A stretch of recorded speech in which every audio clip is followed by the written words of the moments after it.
Hi, అందరికీ నమస్కారం. ఎలా ఉన్నారు? ప్రస్తుతానికి తమ్ముడైతే ఫస్ట్ ఒక 2.5 ఇచ్చాడు. ఆ తర్వాత 4.5 ఇచ్చాడు. 4.5 2.5 4.5 ఒక 2.5 4.5 5 6 7,000 ఇచ్చాడు. 7,000ఏనా? సర్లే, ఏదైనా డౌట్ ఉంటే మధ్యలో దాన్ని ఇంకోసారి చెప్తాను నేను.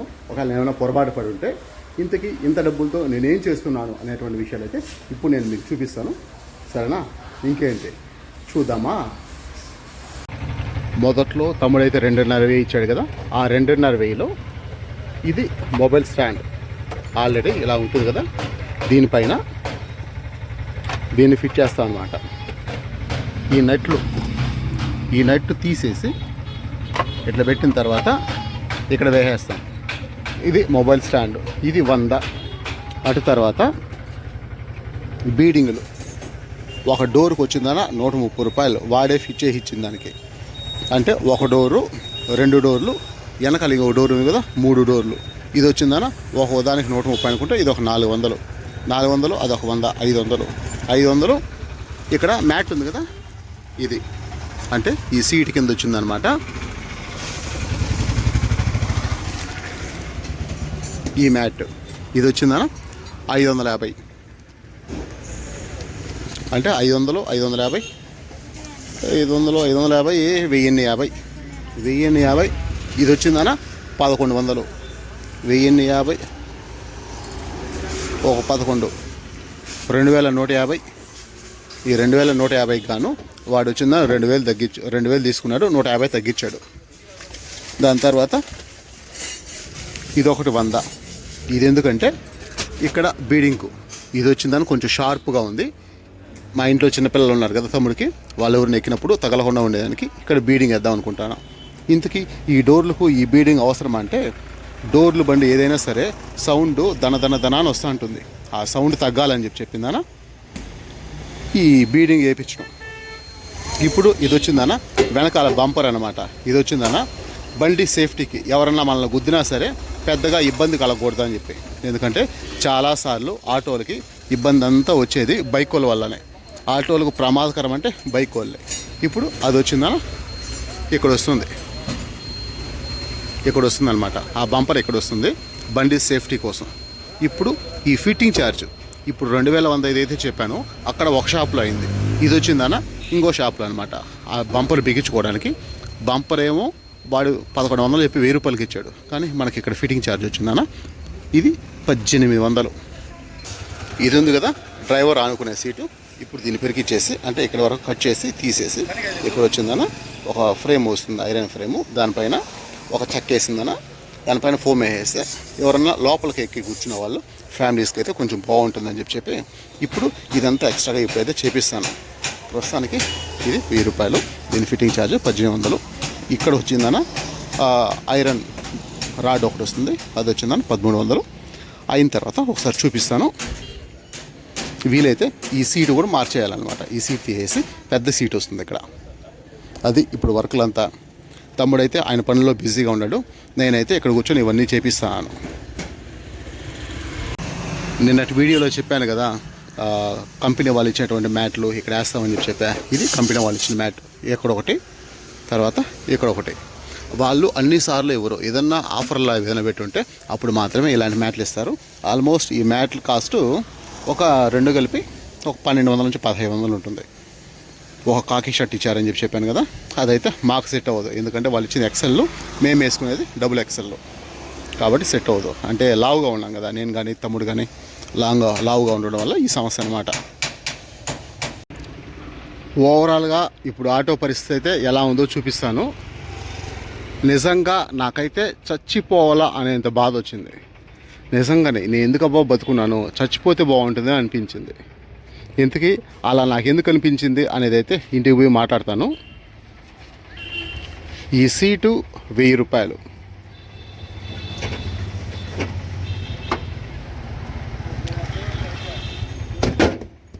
ఇది 1000 రూపాయలు. ఆడ తర్వాత ఇది 100 రూపాయలు. దాని తర్వాత ఇక్కడ చెక్క ఉంది కదా, ఈ చెక్క వచ్చిందనా దీని కాస్ట్ వచ్చిందనా 300. దీన్ని నైస్ చేయించేదానికి 50 రూపాయలు, 350 రూపాయలు. దాని తర్వాత దీనికి కుట్టిన దానికి 500. ఇదొకటి. దీంట్లో చెక్క మిగిలిందని చెప్పి వెనకాల ఒక బేబీ సీట్ కుడిపించా, ఇది 500. దాని తర్వాత ఇక్కడ ఉన్నాయి కదా, ఇది కీళ్ళు, తలుపుకి వేసేటువంటి కీళ్ళు, తలుపులకు కిటికీలకు. ఇది వచ్చిందని ఈ పక్క ఒకటి, ఆ పక్క ఒకటి ఉంది. ఇది వచ్చిందని 30 రూపాయలు 2. ఆ తర్వాత ఇది రాడ్డు. ఈ రాడ్డు వాళ్ళ లేబర్తో మొత్తం కలుపు ఇది వచ్చింది 900. దీనికి నీట్గా గ్రైండింగ్ చేయించేసాను. దీని గురించి గుర్తుపెట్టుకోండి, నేను గ్రైండింగ్ చేయించాను అనే విషయాన్ని మనం ఇంటికి పోయిన తర్వాత దీని గురించి మాట్లాడదాం కొంచెం సీరియస్గా. ఆ తర్వాత ఇది వచ్చిందన ఒక్కొక్క డోరుకు 130 రూపాయలు ఈ బీడింగ్ అన్నది. ఈ డోరు తర్వాత వెనకాల ఇంకొక డోరు, మొత్తం 3 డోర్లు, ఒక్కొక్క దానికి 130 రూపాయలు. నేను చెప్పాను కదా బేబీ సీట్ అయినా, ఇదే అనమాట. అది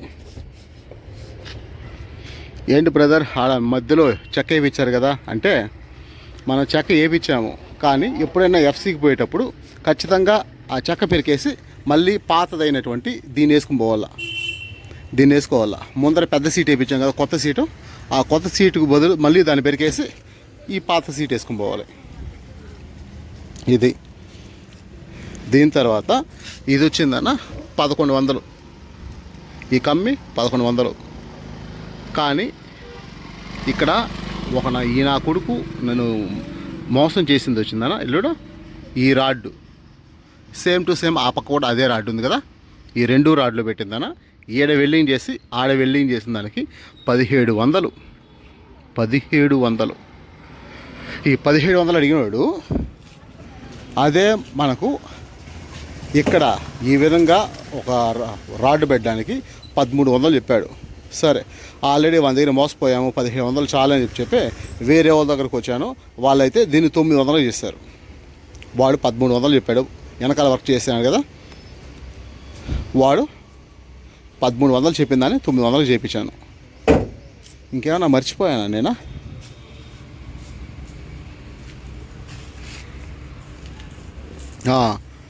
సీట్ కింద ఇది వచ్చిందన్న, వెనకాల కూర్చుంటే ఎవరికి వేడి తగలకూడదని చెప్పి ఇది వచ్చిందన్న 550 రూపాయలు. ఇది 550 రూపాయలు. ఇదొకటి ఆ బీడింగ్ల కోసం కొన్నాను నేను. కానీ ఫైనల్గా వచ్చిందన్న, మనం ఎక్కడ బీడింగ్ వేయాలనుకున్నాము, దీనికి వేయాలనుకున్నాం. బీడింగ్ అంటే ఇలాంటి బీడింగ్ వచ్చిందన్న, దీనికి వేద్దాం అనుకున్నాం. ఇది కొంచెం షార్ప్గా ఉంది, పిల్లకాయలు కూర్చుంటారు కాబట్టి వాళ్ళకి తగులుతుంది అనుకునేదానికి. కానీ మనం ఇక్కడ పైన చెక్కేసేసాం కదా, దీనివల్ల దీనికి వేయాల్సిన అవసరం అయితే లేదు. ఇది ఓవరాల్గా ఖర్చు అయినటువంటి డబ్బులు లెక్కలు. ఇంతకీ ఈ లెక్కలంతా ఇప్పుడు ఒకసారి తమ్ముడికి మెసేజ్ పెట్టేస్తే ఓపెన్ అయిపోతుంది. వాటి తర్వాత నేను ఇంటికి పోయిందన చచ్చిపోవాలా అనుకునేంత బాధ నాకెందుకు వచ్చిందనే విషయం మనం ఇంటికి పోయి ఓపికగా మాట్లాడుకుందాం. ఆటో కొంటే సరిపోదు, ఏమీ లేకుండానే తమ్ముడు ఎంత ఇచ్చాడు, ఫస్ట్ 2.5 ఇచ్చాడు, ఆ తర్వాత 4.5 ఇచ్చాడు, అంటే మొత్తం 7000. తర్వాత చెప్తాను ఇంతకీ 7000 ఇప్పుడు ఎంత ఖర్చు అయిందని లెక్క పెట్టి మళ్ళీ చెప్తాను నేను. ఎంత అయింది అని చెప్పి మొత్తం లెక్క పెడితే తమ్ముడు నా దగ్గర 7000 ఇచ్చాడు. మొత్తం బండికి 6700 అయింది. ప్రస్తుతానికైతే నా చేతిలో 300 ఉంది. ఇంకా వాటర్ బాటిళ్ళు, జ్యూస్, నేను తినడం అవంతా నా చేతిలో ఉండే డబ్బులు నేనైతే ఖర్చు పెట్టుకున్నాను. అదే సంగతి. మిగిలిన విషయాలు ఇంటికి పోయి మనం మాట్లాడుకుందాం. ఏంటి బ్రదర్ ఈ మధ్య సరిగా వీడియోసే పెట్టలేదు, కానీ ఆ పెట్టే వీడియోలో కూడా చచ్చిపోవాలి అనేంత బాధ వస్తుంది. అంటే అంత బాధ, అంత కష్టం నీకేం వచ్చింది అని మీరు అడిగితే చెప్తాను, చూపిస్తాను. కానీ ఇది మన ఆటో కదా, ఆల్రెడీ ముందర ఉన్నటువంటి బిట్ వీడియోలో మీరు చూసారు కదా. తమ్ముడు ఆటోకు మనం ఏమేం చేసామని చెప్పి చూపిస్తా. ఇప్పటి వరకు ఆటోలు కొనిన తర్వాత ఎక్స్ట్రా ఫిట్టింగ్స్ పెద్దగా ఏమీ నేను దృష్టి పెట్టలేదన్నమాట. ఆటో కొన్నామా వాడుకున్నామా ఇలాగే ఉన్నాను. ఇలాంటి పరిస్థితిలో తమ్ముడు ఏమడిగాడు, నాకు ఎక్స్ట్రా ఫిట్టింగ్ కావాలన్నాడు. ఎక్స్ట్రా ఫిట్టింగ్ అంటే ఇదనమాట. కానీ కొంచెం లుక్గా ఉండాలి, ఇంకొంచెం అందంగా ఉండాలి అని నేనేం చేశాను, స్టీల్ది తీసుకొని వచ్చాను కదా, దానికి ఏడు జాయింట్ పెట్టిందని వాడు 1800 చెప్పాడు, 1700కి వచ్చాడు. మొదట్లో వాడు ఏమన్నాడు, అన్న నేను చేసేటువంటి పని చూడు, సరేనా, నాకు సామాన్లు కావాలా, 1000 రూపాయలు సామాన్లకి అవుతాయి అనుకుంటే నేను ఏదో అనుకున్నా. కానీ ఫైనల్గా వాడు ఇదొక రాడ్డు తీసుకొని వచ్చే కొందికి కడుపు కాలిద్దరా అంటే మామూలుగా కాలేదు. వీడు నా కళ్ళ ముందర వీడు నన్ను మోసం చేస్తున్నాడు, నేను మోసపోవడానికే పుట్టానా అనేంత బాధ. ఇది ఒకటోది. నేను మీకు చెప్పాను కదా, దీన్ని కట్ చేసి తీపిచ్చేసాము, ఇక్కడ గ్రైండింగ్ చేసామని చెప్పాను. గ్రైండింగ్ చేయడం అంటే కట్ చేసి తీసేసిన తర్వాత పట్టుకుంటే కొంచెం గొబ్బగా ఇట్లా రఫ్గా ఉంటుంది. ఈ రఫ్గా ఉండేది ఇక్కడ కూర్చునే వాళ్ళకు చొక్కాయలకు కానీ చీరలకు కానీ తగలవద్దని చెప్పి దీన్ని గ్రైండింగ్ చేస్తారనమాట. ఇలా రఫ్గా లేకుండా, ఇలా రఫ్ కాకుండా ఈ విధంగా స్మూత్గా వచ్చే విధంగా. ఎవడైతే దీన్ని కట్ చేసి తీసేసి 900కు వర్క్ చేశాడు, వాడిని ఎడా గ్రైండింగ్ చేయరా అన్న. వాడు గ్రైండింగ్ చేశాడు. గ్రైండింగ్ చేసేటప్పుడు ఈ మినుగుర్లు నేరుగా ఇక్కడ నుంచి నేరుగా అద్దం పైన పడ్డాయి. కానీ ఇలా అద్దం పైన పడేటప్పుడు పక్కన ఉండేటువంటి పెయింట్ చెప్పాడు, ఒరే చూసుకొని చేయరా, అద్దం పైన పడితే అట్లే రఫ్ అయిపోతుంది అద్దం అని చెప్పాడు. సరే, నాకు దీని గురించి తెలియదు, నాకు అవగాహన లేదు, దానివల్ల నేను గమ్మునే ఉన్నాను. ఆ తర్వాత వాళ్ళ ఓనర్ వచ్చాడు, చేసింది ఫస్ట్ గ్రైండింగ్ చేసింది పిల్లోడు, వాళ్ళ ఓనర్ వచ్చాడు, ఆ పక్క కూడా చేశాడు. అప్పుడు కూడా అద్దం పైన మెరుగులు పడుతున్నాయి. సరే, ఆ పక్కన పెయింట్ షాప్ వాడు చెప్పింది నిజమా అబద్ధమా అని చెప్పిందనా, అద్దం పైన ఇట్లా చేయబెట్టి తడిమాను. మొత్తం రఫ్గా దుమ్ము ఉంటే లేకుంటే చుక్కలుగా పడిపోతే ఏ విధంగా అయితే రఫ్నెస్ వచ్చిందో ఆ విధంగా రఫ్నెస్ వచ్చేసింది. కడుపు కాలిందంటే మామూలుగా కాలేదు. ఒకవేళ నేనేమైనా తప్పు అనుకుంటానా అని చెప్పిందనా, నీళ్ళు పోసి కడిగాను, రుద్దాను, మొత్తం రఫ్గా ఉంది. ఎక్కడైతే మినుగులు ఈ ఏరియా నుంచి ఈ ఏరియా వరకు ఏదైతే పడ్డాయో మొత్తం రఫ్ వచ్చేసింది. ఇక్కడ సైడ్ పట్టుకొని చూశాను, నున్నగా ఉంది. ఈడ పట్టుకొని చూశాను, నున్నగా ఉంది. ఈ గ్యాప్లో తినేదానికి వెళ్ళాను ఒక షాప్లో. నిజానికి బిర్యానీ తిందాము అనుకున్నా, బిర్యానీ తినేదానికి మనసు రాలేదు. అందుకని చెప్పి ఓ షాప్కి వెళ్ళాను, 2 ముద్దలు సంగటి తీసుకున్నా, 20 రూపాయలు. అటు తర్వాత ఒక 2 ముద్దలు ఒక చేప అడిగాను నేను, సన్నగా ఉండేటువంటి ఒక పీస్ వేసింది. ఎంతమ్మా అన్న, 60 రూపాయలు అనింది. సరే, ఆ పక్క పెద్దదిగా ఉంది, అదే వేయచ్చు కదా అని చెప్పి అడిగాను నేను. మొత్తం అంతే అనింది. మళ్ళీ ఇంకొక పీసు, సరే మొదట నేను ఏదైతే పెద్దదిగా చూపించానో అది అడిగా, అది కాకుండా దాని పక్క తెచ్చిందనమాట. ఆ సంగటి వేసాను. సరే, మన కర్మ ఇలా కాలుతాంది అని చెప్పిందనా, దాన్ని తీసుకున్నాను. అలాగే తింటా అంటే సంగటి గింజలుగా ఉంది. అట్లా పారేయలేను, ఇట్లా తినలేను. ఈ విధంగా చాలా ఇబ్బంది పడ్డాను నేను. ఏంటి బ్రదర్ ఇవి కూడా ఇబ్బందులేనా అంటే, నేను ఎంతో ప్రేమగా ఒక వర్క్ చేయించుకుంటాను, మొత్తం వాడు చెడగొడతాడు. ఇప్పుడు ఈడ గ్రైండింగ్ అని చెప్పాను కదా, దీన్ని చేపిస్తా అంటే అద్దం పైన పడింది, మొత్తం రఫ్ అయిపోయింది.